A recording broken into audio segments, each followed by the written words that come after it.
He kōna e purangi tēnei nā te reo irirangi o Aotearoa.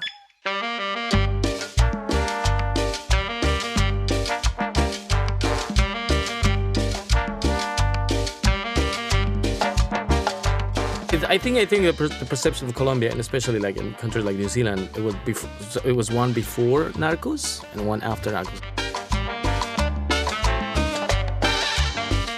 People to make conversation with you and be funny, they say, hey, you have some cocaine in your pockets?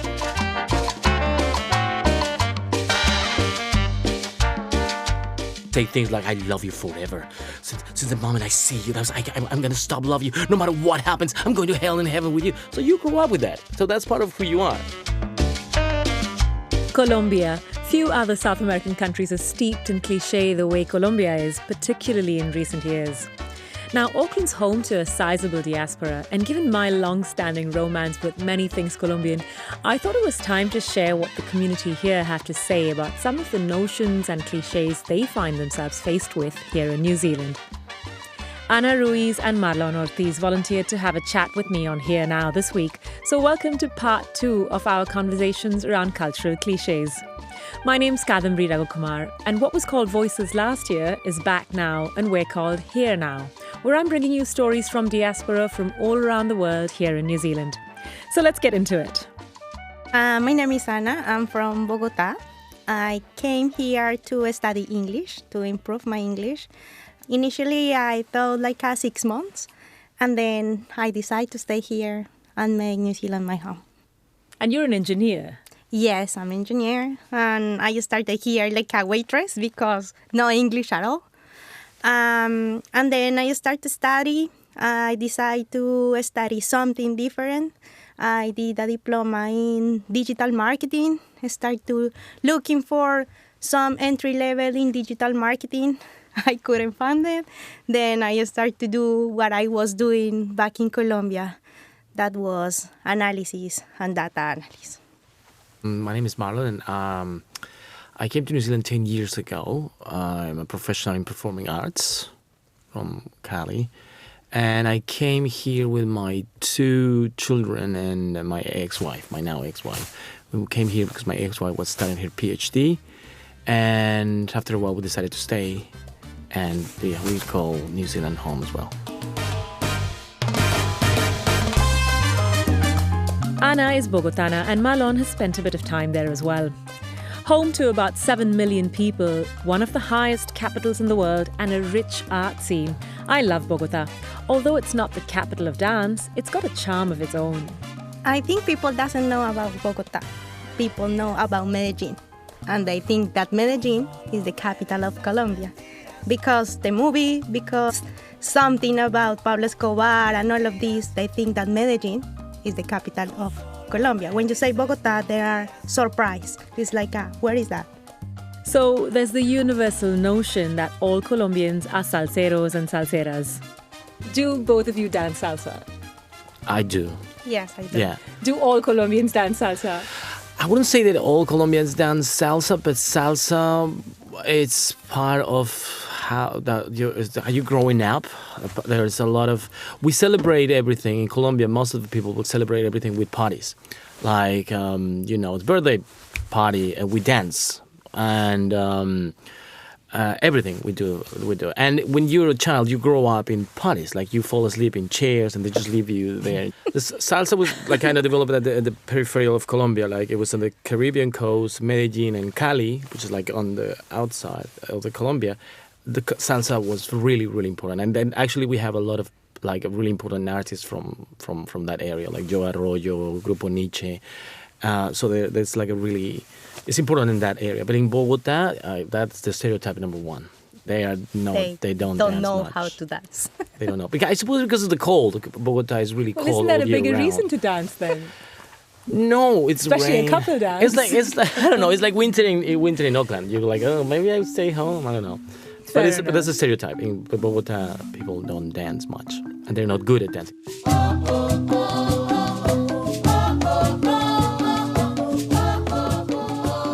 Okay, and then there's this lesser-known aspect. Not everything in Colombia ends and begins with salsa. there are all these other varieties like vallenato and this rich Afro-Colombian form of music too that's playing in the background. Salsa and merengue and vallenato, like from the beginning. Even though we grew up with all the Caribbean sounds like salsa and merengue, it was part of the whole country. But that African element is really important. Like it's more present in the coast, in the Pacific coast and the Atlantic coast. Element that we don't have in the mountains. It's not there as present. It's not as present, which is what I think is vital to understand how everything works in Colombia. The African element. So Narcos, I mean, are you always having to explain to people that look, it's nothing like that anymore? What about the whole cartel business? I mean. Yeah, I think the perception of Colombia, and especially like in countries like New Zealand, it was one before Narcos and one after Narcos. Narcos gave them like an idea of what Colombia was in the 90s, and the story about Pablo Escobar and all that, and the myth of Pablo Escobar. But yeah, that's mostly what like when I meet people and they say, "Where you're from Colombia," they say, I saw the show Narcos, and they talk about that and like how Pablo Escobar was it like that. And I would say, yes, it was worse than what you saw. It was terrible. It was really bad. Like, it was really dangerous. I was afraid to go out of the street. It was a really bad time. But that was basically it. What all the concepts they have about Colombia. Drugs. Yeah, that's the common thing. That's the usual thing. People to make conversation with you and be funny, they say, hey, you have some cocaine in your pockets? Because they think that this is funny, but for us, like a Colombian, this is really hard time. It's not a joke. It's something that we have been a stereotype. We need pizza for everywhere. Cause Pablo Escobar. Then for us, it's not a joke. It's not nice when people say, your last name is Escobar? Oh, are you cousin? Are you uncle? Is your father? It's not a joke. Oh, so you mean they're not related? No, I'm kidding. Yeah.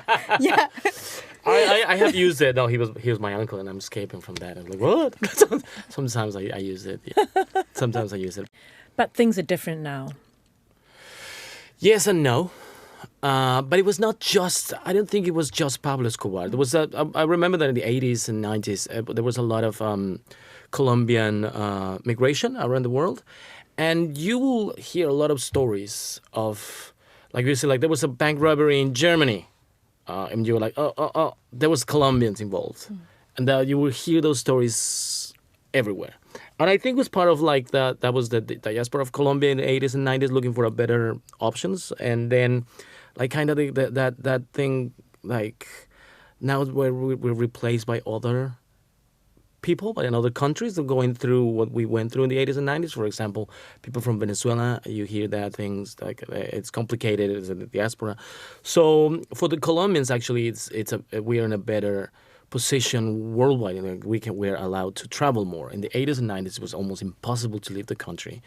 They wouldn't give us the American visa, and we were not really restricted. But in that aspect, we are better. The country, after Pablo Escobar, like it's complicated, it's changed, but there's still the money from the cartels and all that.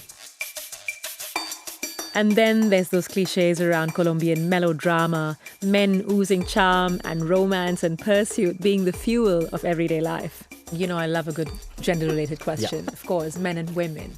Colombian men, they're all about their women. Charming. You know, true or not true? Yeah. I think it comes from the culture. Like we grow up watching these telenovelas, for example. The telenovelas, the characters are really passionate, and they say things like, "I love you forever. Since the moment I see you, I'm gonna stop loving you. No matter what happens, I'm going to hell and heaven with you." So you grow up with that. So that's part of who you are, right? And New Zealand men grow up with rugby, and like that's all.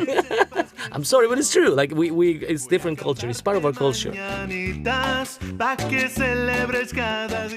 And the songs we sing, the music, it's more about like this ideal love of, you know, I give you all my life, and I think it's part of that. Okay, so now as a woman and someone who loves all things Colombian, I remember being asked when I came back here what exactly I got up to in Colombia. Because, I didn't exactly come back with any new curve enhancements. Yep, just another one of those notions, but is it actually true? Yes, it's true. Oh, it is? Wait a second, we're busting stereotypes It is, here. but it's not like everyone has. But everyone go to Colombia because it's cheaper and it's professional. Then, if you go to Colombia, you are safe. Depends where you go. But yes, most of the people go for dentist appointment. They go for everything about medical and beauty. They go to Colombia because it's cheaper and that you get the things right. Then probably, yes, the stereotype is like, curvy and perfect and silicone and all of this, but not everyone. I met one friend here. She was from Mexico. And she said to me, you are from Colombia? Where are your silicone? It's like... from Colombia. Yeah, you are not Show look me your like passport. You Yeah. don't look like Colombia. Like, okay, not every Colombian is... And what is interesting is that stereotype of woman that was brought by the narcos. That was the type of woman they loved, like the big boobs and big ass. And we had a lot of literature about how they will pay women to have surgeries. So there was a whole generation at the end of the 80s and the 90s of young women who wanted to be part of that culture, like because it was easy money, and they would get those surgeries. So that became a lot of like the ideal of a woman, and we see it there, like the mannequins, for example. There's a lot. I don't know if you saw the mannequins, the woman mannequins. They're like big boobs and big ass. particularly observe. And really curvy. Yeah, really curvy, and it's part of what you see. The mannequins are like really big boobs, really big ass with a really tiny waist. So it's part of like this imaginary of the woman, the ideal woman for a certain type of people. I would say, like in Colombia, it's really important beauty, how you looks. This is really, really important. You cannot go to sneaker to work. No, you need to straight hair, your nails done, your makeup done, because it's important how you look. Yeah. But I think now it's changing. Yeah, the brain is important as well. No way, really not. And it was a cultural shock for me. For example, seeing people and seeing women and men like going to the supermarket, for example, in pajamas. You will never see something like that in Colombia. Like if you go to the dairy on the corner of your house or just one block from your house, people will have to get dressed and get they come and like dressed to go there. Just go there. They will never go out, leave the house without taking a shower or just something. That's just any kind of grooming. You have to do something. Otherwise, like, what are they going to think about me? Like, yeah. So it's really important how you are perceived by others in that aspect. Yeah. Stereotyped way too much or not, Colombians' pride and love for their country is infectious, and there's a lot to be proud of. And even from as far as New Zealand, Ana and Marlon vouch for it. I think people confuse Colombia with Mexico. They think we like spicy food. The men have mustache. And we like all mariachis, but we are totally different. We have different culture, different food. We are not spicy at all. We have different kind of landscape, from the cold until the ocean, different ocean, the Pacific and the Atlantic. And nobody knows about that until they visit us and they saw that we are totally different. What they thought that it's not just Medellin or it's not just Cartagena. It's more about that. Probably when they go to Eje Cafetero, they get surprised about all the mountains that we have, all the green that we have, all the rivers, all the birds, variety of animals that we have. It's an amazing place to visit. It might encounter some of the above stereotypes or not. Yeah. I would invite everyone to come and visit Colombia and see by yourselves. Colombianos Marlon Ortiz and Ana Ruiz with me on Here Now, helping us understand their hermoso país Colombia through unpacking some clichés. Follow Here Now on Spotify and all your favorite podcast platforms. We're going to be continuing with this theme next week. My name's Kadambari Raghukumar, and every week I make an episode of Here Now featuring people from all around the world who live here. We're also going live for the first time at Auckland's Q Theatre with some amazing guests. I'm talking to thespian Jacob Rajan of Indian Ink Theatre on the 8th of Feb, so come join our audience. You can get your tickets at the Q Theatre website. Today's episode was mixed by Jeremy Veal, and I'm Kadambari Raghukumar.